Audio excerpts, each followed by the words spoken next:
সংবাদ সবাইকে স্বাগত জানাচ্ছি। আমি ফিরোজ তোহা। শুরুতেই সংবাদ শিরোনাম জানিয়ে দেব এই মুহূর্তে হাতে পাওয়া সর্বশেষ গুরুত্বপূর্ণ আপডেট। আন্তর্জাতিক সংবাদ। ইরান ইসরায়েল ফিলিস্তিনি ত্রিমুখী যুদ্ধ চলছে। শুরুতেই থাকছে ইরানের নবনির্বাচিত প্রেসিডেন্ট পেজেশকিয়ানকে সব ধরনের সহযোগিতা দেবে আইআরজিসি। ইরানের ইসলামী বিপ্লবী গার্ড বাহিনী বা আইআরজিসি বলছে এই বাহিনী নবনির্বাচিত প্রেসিডেন্ট মাসুদ পেজেশকিয়ানের নেতৃত্বাধীন সরকারকে সর্বোচ্চ সহযোগিতা করতে প্রস্তুত রয়েছে। শনিবার নির্বাচিত প্রেসিডেন্টকে শুভেচ্ছা জানানো বার্তায় এমন ঘোষণা দেন তিনি। এবারে জানাবো, ইউরোপে মার্কিন যুক্তরাষ্ট্রের সেনা ঘাঁটিগুলোতে কঠোর সতর্ক অবস্থা জারি করা হয়েছে। পেন্টাগন সূত্রের বরাতে আনাদোলু এজেন্সি এ খবর প্রকাশ করেছে। তবে ঠিক কি জন্য সতর্কতামূলক পদক্ষেপ নেওয়া হয়েছে তা স্পষ্ট করেনি মার্কিন সরকার ও সামরিক বাহিনী।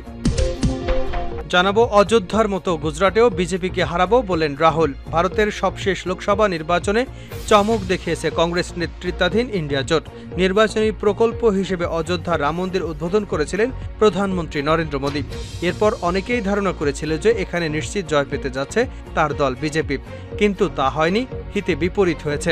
এখানে বিজেপিকে হারিয়ে দেয় সমাজবাদী পার্টির আদেশ প্রসাদ।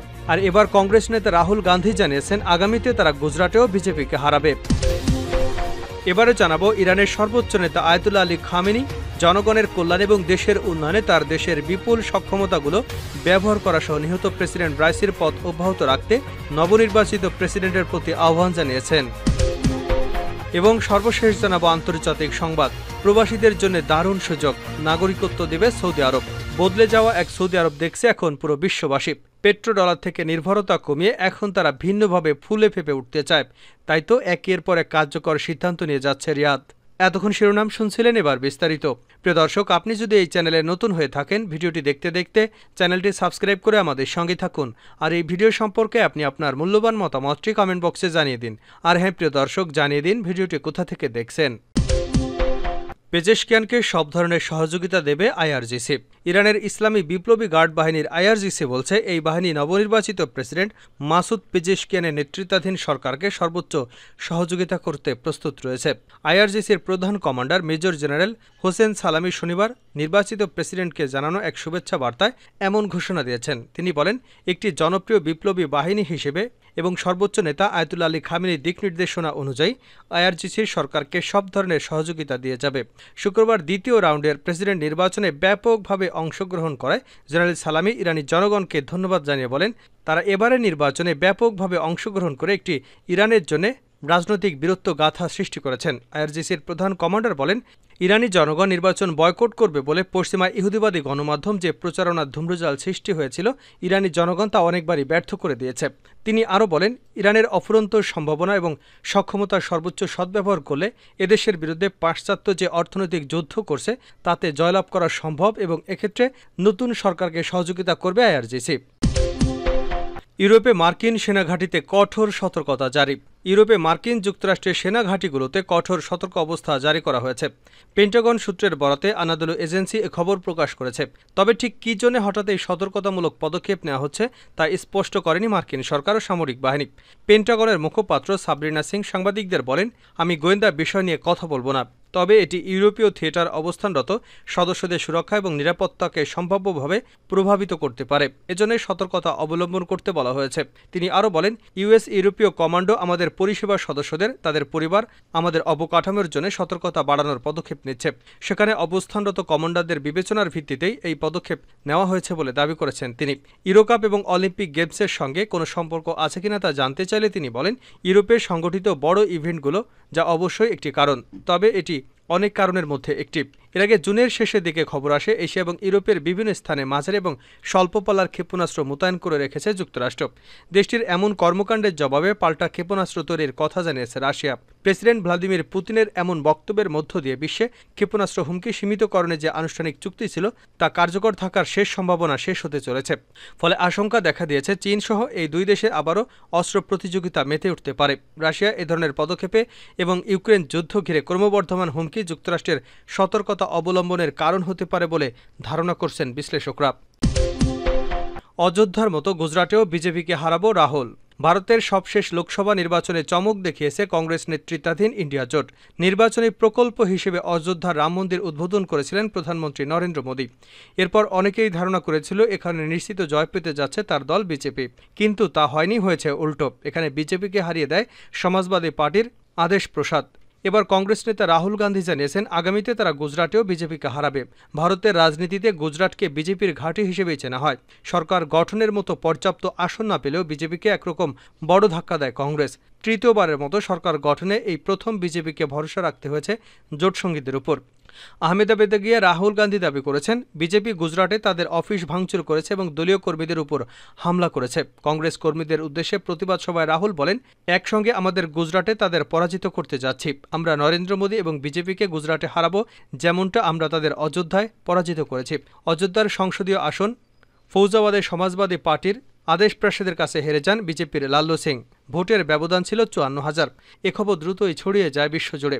বিজেপির জন্য এই আসন হারানো ছিল কঠিন। ঠিক কী কারণে বিজেপি প্রার্থী অযোধ্যায় হেরেছে তার কারণ ব্যাখ্যা করেছেন রাহুল।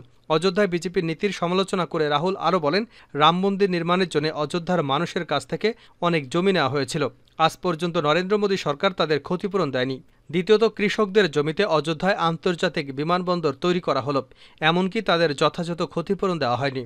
তৃতীয়ত, রাম মন্দির উদ্বোধন অযোধ্যায় একজনও উপস্থিত ছিলেন না, যা জনগণকে ক্ষুব্ধ করেছে। এ কারণেই অযোধ্যার এনডিএ হেরেছে এবং ইন্ডিয়া জোট হেরেছে।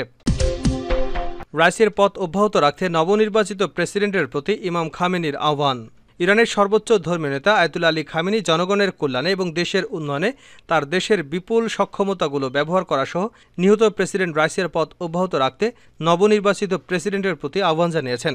গতকাল শনিবার তিনি প্রেসিডেন্ট নির্বাচনের পর প্রার্থী এবং নির্বাচন অনুষ্ঠানে জড়িত সবার প্রতি কৃতজ্ঞতা জানিয়ে যে বার্তা দিয়েছেন তাতে এই আহ্বান জানিয়েছেন।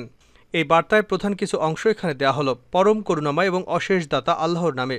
সব প্রশংসা মহান আল্লাহ তাআলার, যিনি বিশ্বজগতের প্রভু, এবং দ্রুত সালাম পেশ করছি আমাদের মওলা মুহাম্মদ সাল্লাল্লাহু আলাইহি ওয়াসাল্লাম এবং তার পবিত্র বংশধরদের উপর এবং বিশেষ করে ইমাম মাহাদির উপর।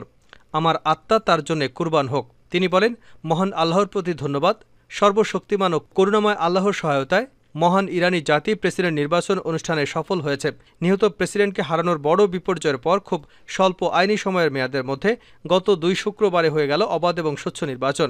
এ নির্বাচনে কয়েকজন প্রার্থীর মধ্য থেকে দেশের জন্য নির্বাচিত হয়েছেন প্রেসিডেন্ট। তিনি আরও বলেন, দুদফায় ৫৫ মিলিয়নেরও বেশি ভোটদাতা জনগণের এবং নির্বাচনে জড়িত কর্মকর্তাদের দক্ষতা ও দায়িত্ব অনুভূতির প্রশংসা করে তিনি বলেন, অচল অবস্থা আর হতাশা সৃষ্টির লক্ষ্যে নির্বাচন বর্জনের জন্য শত্রুদের ব্যাপক প্রচারণা সত্ত্বেও জাতি এক অবিস্মরণীয় এবং উজ্জ্বল ভূমিকা পালন করেছে। খামেনি বলেন, ইরানি জাতি এখন তার প্রেসিডেন্ট নির্বাচন করেছে। আমি জাতিকে অভিনন্দন জানাচ্ছি এবং নির্বাচনী প্রক্রিয়ায় জড়িত সবাইকে আমি দেশের মর্যাদা এবং প্রবর্ধমান অগ্রগতির জন্য সবাইকে সহযোগিতা এবং সুচিন্তার আহ্বান জানাচ্ছি। প্রতিযোগিতার মনোভাব এখন বন্ধুত্বে পরিণত হওয়া খুবই জরুরি এবং প্রত্যেকের উচিত দেশের বস্তুগত ও আধ্যাত্মিক উন্নয়নের জন্য যথাসম্ভব সব প্রচেষ্টা চালানো। তিনি নবনির্বাচিত প্রেসিডেন্ট ডক্টর পেজেশকিয়ানের মহান দয়াময় আল্লাহর উপর ভরসা রেখে নিহত প্রেসিডেন্ট রাইসির পথে চলা অব্যাহত রাখার এবং দেশের বিপুল সামর্থ্যগুলো কাজে লাগানোর পরামর্শ দেন। বিশেষ করে বিপ্লবী যুব সমাজ এবং বিশ্ব জনশক্তিকে এক্ষেত্রে নিয়োগের আহ্বান জানান, যাতে জনকল্যাণ এবং দেশের অগ্রগতির পথ সুগম হয়। প্রবাসীদের জন্য দারুণ সুযোগ, নাগরিকত্ব দিচ্ছে সৌদি আরব। বদলে যাওয়া এক সৌদি আরব দেখছে বিশ্ব। পেট্রোডলার থেকে নির্ভরতা কমিয়ে এখন ভিন্নভাবে ফুলে ফেঁপে উঠতে চায়। তাই তো একের পর এক কার্যকরী সিদ্ধান্ত নিয়ে যাচ্ছে রিয়াদ। মধ্যপ্রাচ্যে তেল সমৃদ্ধ দেশটি এবার বিভিন্ন শ্রেণী পেশার মানুষকে নাগরিকত্ব দিচ্ছে। ইতিমধ্যে গত বৃহস্পতিবার বেশ কয়েকজন বিজ্ঞানী, চিকিৎসক, গবেষক, উদ্যোক্তা সহ বিভিন্ন পেশার ব্যক্তিদের নাগরিকত্ব দেওয়া হয়েছে। বিশ্বের বিভিন্ন দেশের সৃজনশীল ব্যক্তিদের আকৃষ্ট করতে এমন উদ্যোগ নিয়েছে বলে মনে করা হচ্ছে। সেই সাথে সৌদির অর্থনীতি, স্বাস্থ্য, সংস্কৃতি এবং খেলাধুলায় ব্যাপক উন্নয়ন ঘটাতে চায় তারা। এক প্রতিবেদনে এ তথ্য জানিয়েছে গলফ নিউজ। এতে বলা হয়, নাগরিকত্ব প্রধান সৌদি রাজকীয় আদেশের অংশ হিসেবে ডিক্রি জারি করা হয়েছিল। নাগরিকত্ব পাওয়াদের মধ্যে রয়েছেন বিজ্ঞানী, চিকিৎসক, গবেষক, উদ্ভাবক, উদ্যোক্তা সহ বিভিন্ন পেশার বেশ কয়েকজন। তবে ঠিক কতজনকে এই নাগরিকত্ব দেওয়া হয়েছে তা প্রতিবেদনে উল্লেখ করা হয়নি। এই পদক্ষেপের মাধ্যমে ভিশন 2030-এর দিকে আরও এক ধাপ এগিয়ে গেল সৌদি আরব। দেশটি তার ভিশন 2030-এর লক্ষ্যে পৌঁছানোর জন্য বিভিন্ন সেক্টরে উন্নয়ন অবদান রাখতে সক্ষম, প্রতিভাবান এবং দক্ষ লোকদের সন্ধান করছেন। রিয়াদ বলছে, ভিশন 2030 হল সৌদি যুবরাজ মোহাম্মদ বিন সালমানের মস্তিষ্কপ্রসূত পরিকল্পনা, যা সৌদি আরবের তেল নির্ভর অর্থনীতি থেকে বেরিয়ে আসার একটি মাস্টার প্ল্যান। দেশটি চাইছে তেল নির্ভরতা কমিয়ে অন্যান্য সৃষ্টিশীল কাজে বেশি বিনিয়োগ করতে। প্রতিবেদনে বলা হয়েছে, যাদের নাগরিকত্ব দেওয়া হয়েছে তারা আমেরিকা, ব্রিটেন, ফ্রান্স, সিঙ্গাপুর থেকে এসেছেন। তবে বাংলাদেশি কাউকে নাগরিকত্ব দেওয়া হয়েছে কিনা তা এখনও জানা যায়নি। এর আগে 2021 সালে প্রথম বিদেশিদের এমন নাগরিকত্বের অনুমোদন দেন সৌদি যুবরাজ মোহাম্মদ বিন সালমান। এর 3 বছর পর আবারও এই অনুমোদন মিলল। সৌদির এমন উদ্যোগে বেশ সাড়া মিলছে বলে জানানো হয়েছে।